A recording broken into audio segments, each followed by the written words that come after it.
Part 2. The French Revolution.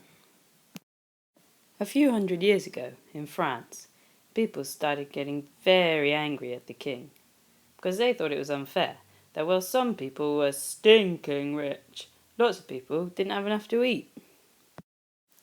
This had a lot to do with how things were measured.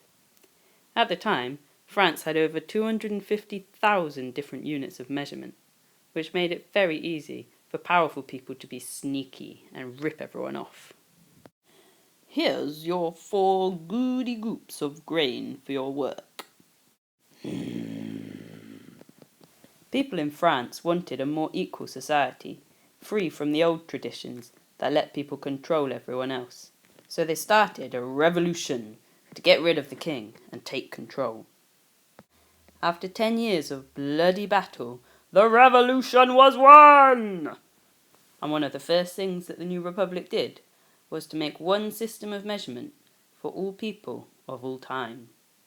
It was to be based on science and would stop powerful people using complicated different measurements to get more than their fair share. This new system would be based on something called a meter, from the Greek word to measure. This thing called a meter would be 1/10,000,000th of the distance from the North Pole to the equator. The problem was, they didn't know how far that was. So 2 blokes called Jean and Pierre set off walking with some telescopes and used trigonometry to work it out, whilst trying not to get their heads chopped off by people who thought they were spies.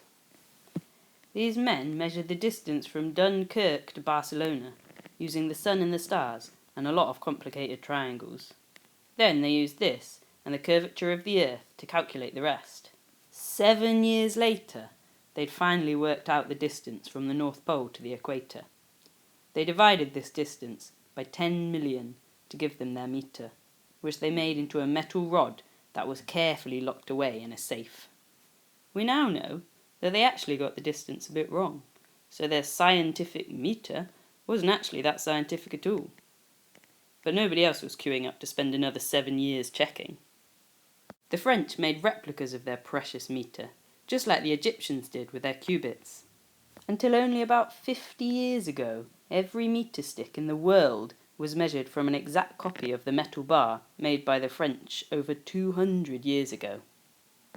It was very hard to make these exact copies, and if they were even a teeny weeny bit too long or short, it could mess up all sorts of science. So in 1960, we came up with a way of measuring a meter more accurately.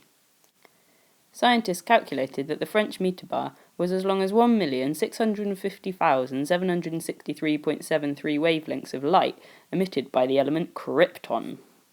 This meant that to get an accurate measurement for a meter, people didn't have to get hold of a chunk of metal all the way from France anymore and try to copy it.